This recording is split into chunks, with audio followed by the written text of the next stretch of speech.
দর্শক এই মুহূর্তে সরাসরি আপনাদেরকে দেখানোর চেষ্টা করছি যে এই যমুনার যে প্রধান উপদেষ্টার যে বাসভবনের সামনে যে সকল শিক্ষকরা অবস্থান নিয়েছেন সেই সকল শিক্ষকদেরকে কিন্তু আসলে সরিয়ে দেওয়ার চেষ্টা করছেন পুলিশের পক্ষ থেকে। এই মুহূর্তে আমরা দেখছি একজন গুরুতর আহত শিক্ষকও রয়েছেন, তাকে কিন্তু আসলে পুলিশের পক্ষ থেকে কিন্তু আমরা দেখছি যে তাকে তুলে কিন্তু আসলে সরিয়ে দেওয়ার যে প্রচেষ্টা সেটি কিন্তু আপনাদেরকে সরাসরি দেখানোর চেষ্টা করছি। আপনাদেরকে যদি জানিয়ে রাখি যে মূলত কিছুক্ষণ আগে কিন্তু সচিবালয়ের অভিমুখী যে শিক্ষকদের পদযাত্রা, সেই পদযাত্রায় কিন্তু পুলিশের পক্ষ থেকে যে সাউন্ড গ্রেনেড সহ যে পানি নিক্ষেপ করা হয়েছিল জলকামান দিয়ে, সেই জলকামানের পানিতে কিন্তু গুরুতর আহত হয়েছেন একজন শিক্ষক। সেই শিক্ষককে নিয়ে কিন্তু প্রধান উপদেষ্টার যে বাসভবন রয়েছে সেই বাসভবনের দিকে কিন্তু যাচ্ছিলেন শিক্ষকরা। এই মুহূর্তে আমরা দেখছি যে কাকরাইল মোড়ে কিন্তু তাদেরকে আটকে কিন্তু পুলিশের পক্ষ থেকে কিন্তু তাদেরকে সরিয়ে দেওয়ার যে প্রচেষ্টা সেটি কিন্তু আপনাদেরকে দেখানোর চেষ্টা করছি। এই মুহূর্তে যে আহত শিক্ষক এবং যে সকল শিক্ষকরা রয়েছেন সেই সকল শিক্ষকদেরকে কিন্তু সরিয়ে দেওয়ার জন্য যে প্রচেষ্টা সেটি কিন্তু পুলিশের পক্ষ থেকে করা হচ্ছে এবং সেটি আপনাদেরকে দেখানোর চেষ্টা করছি।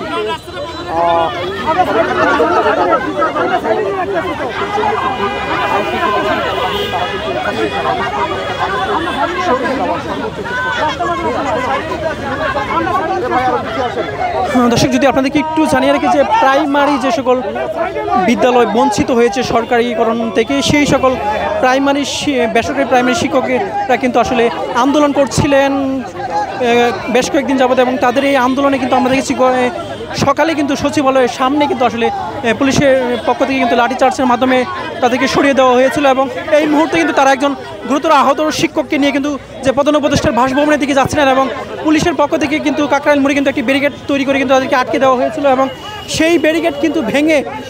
আমরা দেখছি এই মুহূর্তে কিন্তু পুলিশের পক্ষ থেকে কিন্তু সেই আহত শিক্ষক এবং অন্যান্য যে শিক্ষক রয়েছে তাদেরকে কিন্তু সরিয়ে দেওয়ার যে প্রচেষ্টা সেটি কিন্তু পুলিশের পক্ষ থেকে করা হচ্ছে, এবং সেটি কিন্তু আপনাদেরকে